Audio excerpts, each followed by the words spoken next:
Obviously, over the past few days, we've seen South Africa bring a case against Israel at the ICJ. What do you think is the significance of this?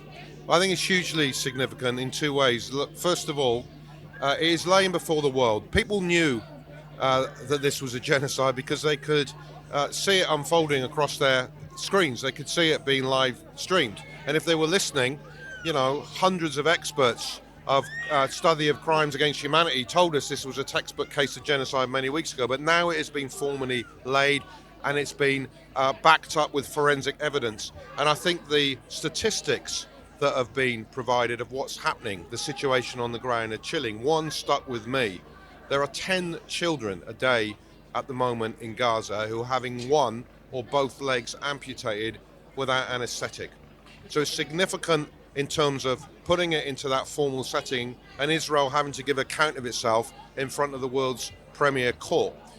It's significant in another way because the court has the power to take action and to call for immediate measures. Now, of course, international courts ultimately require political will to implement their decisions, and we're not optimistic about that, but it would still matter because what it would mean if a judgment is made against Israel, then Israel is then guilty of violating injunctions imposed on it by an international court, and it also speaks to responsibilities of our government.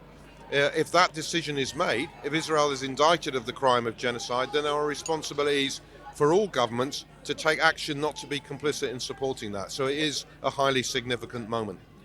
Now, the UK government is obviously also cracking down on shows of public support for Palestine through things like the anti-BDS bill. What do you think the impact of this will be?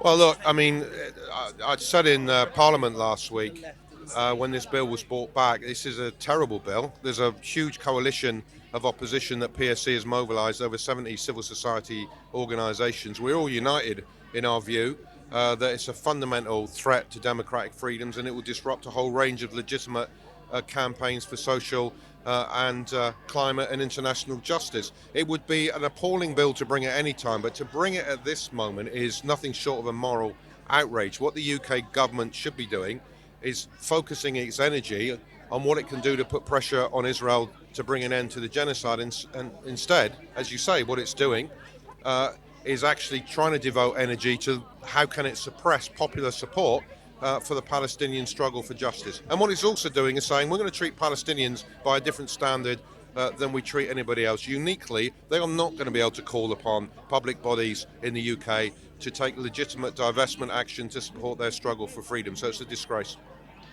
What do you think has been the role of marches like this over the past 3 months? Well, I think they serve a number of important effects. We're not naive. We know that a march by itself doesn't suddenly alter the direction of political decision making. Anybody who attended and marched against the war in Iraq knows that. But one of the purposes they serve is to galvanise people, and I get this feedback all the time. People saying, I'm not alone here as somebody who cares about this. I know that I'm part of a community of people of conscience who want to mobilise. Secondly, it delivers a message to the Palestinian people. And believe me, every time we march, I get messages from my comrades in Palestine saying, we see you, we see you. We know that you are with us. And the third message is political leaders can't ignore public opinion forever. Now, marches are just one manifestation of public opinion, but they're not stupid. They know that these are marches of an unprecedented historical size. So that's why people need to do this. But marches by themselves are not enough. We need all forms of action, and we need to ramp up what Palestinians ask for, which is support for their call for boycott, divestment and sanctions.